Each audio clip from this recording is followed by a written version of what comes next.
네, 오늘 마켓 전략 시간에는 방산주 얘기를 조금 하겠습니다. 키움증권의 이한결 연구원 모셨습니다. 어서 오십시오. 네, 안녕하십니까. 몇 년 사이에 이제 방산주에 대한 시장의 시각이라 그럴까요? 그런 것들이 완전히 바뀌어 있습니다. 이제는 뭐 주력 산업의 하나, 그리고 굉장히 기대감이 많은 업종 중에 하나로 사람들이 보고 있는데요. 어떻습니까? 최근의 동향은 기대감이 그대로 좀 반영이 되고 있나요? 네, 아무래도 방산주 같은 경우에 최근 동향 같은 경우는 일단 상반기 이제 2분기 실적 발표 이후로는 네. 일부 이제 실적 좀 부진하면서 주가도 약간 부진한 흐름을 이어가고 있었는데 음, 이번에 3분기 실적 발표를 계기로 이제 호실적을 좀 달성한 업체들 위주로 선별적으로 좀 반등이 좀 일어나고 있다라고 좀 보고 있고요. 또 네. 최근에 이제 뭐 이라크와 팔레스타인의 분쟁 이런 부분까지 좀 추가가 되면서 지정학적 이슈 이런 부분이 계속 좀 고조가 되고 있고 그런 점에서 이런 방산 투자가 앞으로도 더 활발하게 늘어날 수 있다라는 이제 시장의 좀 분위기가 좀 형성이 되고 있는 걸 좀 보이고 있습니다. 지금 이제 주요 방산주들의 3분기 실적이 나왔는데 2분기까지는 조금 주춤하다가 최근 들어서 이제 실적들 보면서 조금 상황은 나아지고 있다. 이렇게 저희가 이해를 하면 되겠군요. 예, 맞습니다. 어쨌든 간에 지금 이스라엘하고 팔레스타인 전쟁이 다시 한번 벌어지면서 전 세계적으로 조금 큰 전쟁이 두 곳에서 벌어지고 있다. 이렇게 보여지지 않습니까? 어떻습니까? 그러면 이런 걸 보면서 투자자들은 그래 계속해서 무기나 이 여러 가지가 조금 더 들어갈 것 같으니까 그리고 최근에 K방산이 유행이라고 하니까 조금 더 투자를 해도 될까 이런 생각들을 가질 것 같은데요. 어떻게 보세요? 네, 맞습니다. 이제 최근에 뭐 러시아 우크라이나 전쟁이 계속 또 이어지고 있고 네. 장기화가 되고 있고 또 이스라엘과 팔레스타인의 분쟁까지도 좀 추가가 되면서 지정학적 리스크가 좀 계속해서 고조가 되고 있는 상황인데요. 아무래도 이번에 저희가 러시아 우크라이나 전쟁 당시 이제 좀 확인했듯이 이런 큰 전쟁 이후에는 뭐 전쟁 당사자도 마찬가지지만 이런 주변국에서 이런 국방비에 대한 투자가 증가하는 것을 좀 보고 이제 저희가 목격할 수 있었고요. 네. 폴란드가 그 증거라고 좀 할 수 있겠습니다. 음. 그래서 이번에 마찬가지로 이스라엘 팔레스타인 전쟁도 결국은 이런 주변국의 이런 국방비 강화 이런 쪽으로 트렌드가 이어질 거로 좀 보고 있고 관련해서 뭐 사우디와는 뭐 연초부터 계속 좀 논의가 있어 왔긴 했지만 어, 최근 언론 보도에 따르면 뭐 사우디와 저희의 이제 방산 협력 이런 부분이 좀 잘 진행되고 있다라는 뭐 보도들도 계속 이어지고 있는 걸 좀 봤을 때 중동 쪽에서도 뭐 저희 K 방산에 대한 니즈가 굉장히 좀 많이 수요를 좀 확인할 수 있는 그런 상황이라고 좀 보고 있고요. 네. 그래서 앞으로도 이런 지금 분쟁이 계속 지속됨에 따라서 저희 K 방산에 대한 수요는 좀 이어질 것 같고 저희의 뭐 중장기 이런 국방비 투자에 대한 강화에 대한 이런 트렌드는 좀 계속해서 당분간 이어질 걸로 좀 보고 있습니다. 그럼 관심 있게 쳐다볼 만하다라는 말씀으로 들리는데요. 그럼 주요 기업들을 좀 한번 전체적으로 살펴볼까요? 요즘에 이제 한화그룹 관련된 한화에어로스페이스라든지 한화 시스템 뭐 이런 데들이 꽤 실적이 좋은 걸로 보여지는데 한화에어로스페이스부터 한번 점검해 주시죠.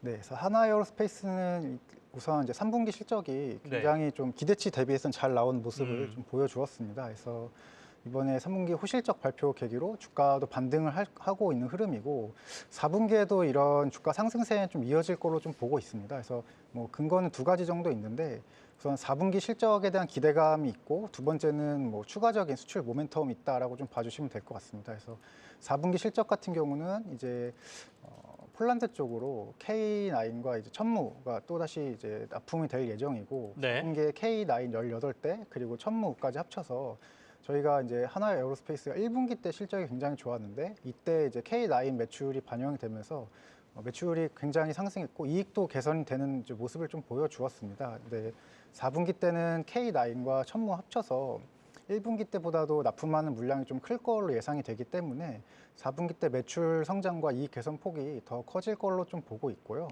또 연말까지 수출 모멘텀도 남아 있기 때문에 이런 네. 부분도 주가를 좀 끌어갈 수 있는 요소라고 보고 있습니다. 그래서 연말까지 호주 이제 레드백 사업에 대한 뭐 계약 결과를 좀 기다리고 있는 상황이고 뭐 내년 초까지 좀 본다면 루마니아 쪽 자주포 수출 사업도 계속해서 좀 진행이 되고 있는 상황에서 뭐 폴란드 2차 계약권 같은 경우가 조금 지연이 되고 있는 상황이긴 하지만 최근에는 뭐 시중은행까지 수출 금융 지원에 좀 함께 참여하는 부분을 논의한다라는 뭐 긍정적인 보도가 나오면서 폴란드 2차 계약도 연말 내년 초 정도까지 마무리될 수 있는 흐름으로 좀 기대를 하고 있기 때문에 4분기는 이러한 이제 수출에 대한 기대감이 주가를 충분히 좀 끌어갈 수 있는 요소라고 좀 보고 있습니다.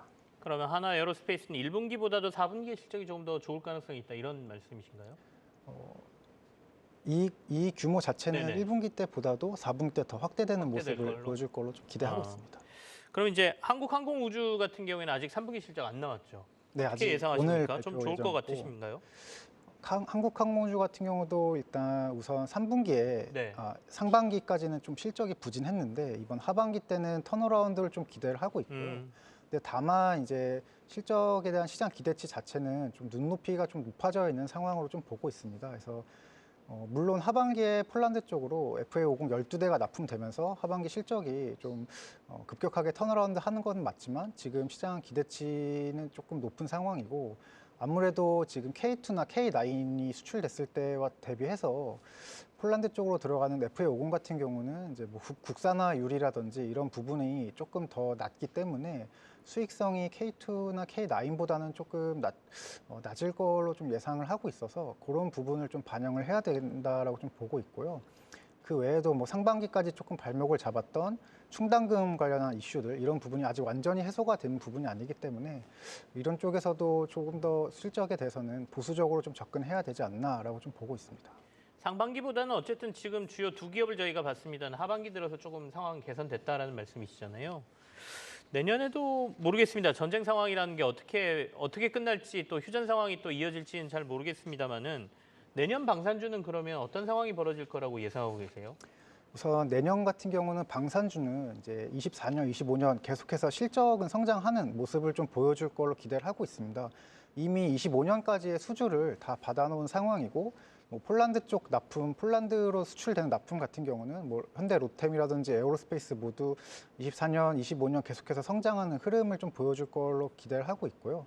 뭐 그 외에도 LIG 넥스원이나 하나 시스템 같은 경우도 폴란드 쪽으로 들어가는 K2나 K9 쪽으로 부품을 공급하기도 하고 또 자체적으로 이제 UAE 쪽으로 천궁 수출을 하면서 이쪽 네. 수출도 이제 점점 더 많이 이제 본격화될 걸로 좀 기대를 하고 있기 때문에 전반적으로 방산주들은 24년, 25년 갈수록 실적이 우상향하는 흐름을 좀 기대를 하고 있고요. 여기에 추가적으로 이제 수출 모멘텀까지 더 붙을 수 있다라고 좀 보고 있습니다. 그래서 뭐 폴란드 건의 2차 계약 같은 경우도 지금 이제 나눠져서 좀 계속해서 논의가 될 예정이고 뭐 그 외에 이제 개별 업체별로 이제 네. 뭐 루마니아 쪽 사업이라든지 호주 쪽 사업, 그다음에 FA50이나 이런 이제 LIG 넥슨의 비군 같은 경우는 뭐 미국 쪽 사업까지도 좀 트라이를 하고 있기 때문에 내년에도 이런 수출 관련해서는 좋은 소식을 좀 기대를 하고 있고요. 그래서 전반적으로 비슷하게 이 24년, 25년 실적이 탄탄하게 성장하는 흐름에서 결국 추가적인 수출에 대한 이런 기대감이 주가를 네. 내년에도 좀 끌어올릴 수 있는 요소라고 좀 보고 있습니다. 그럼 이영권님이 보시는 이 방산주의 탑픽 종목은 어떤 겁니까?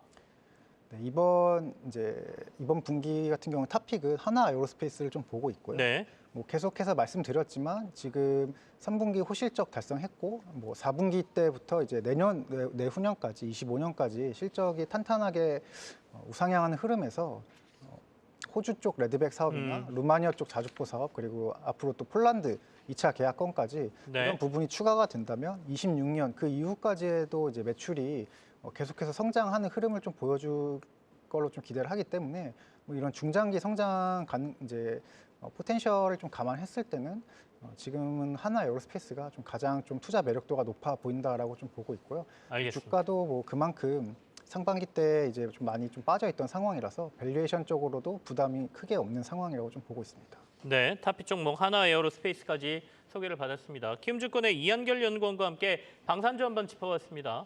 고맙습니다.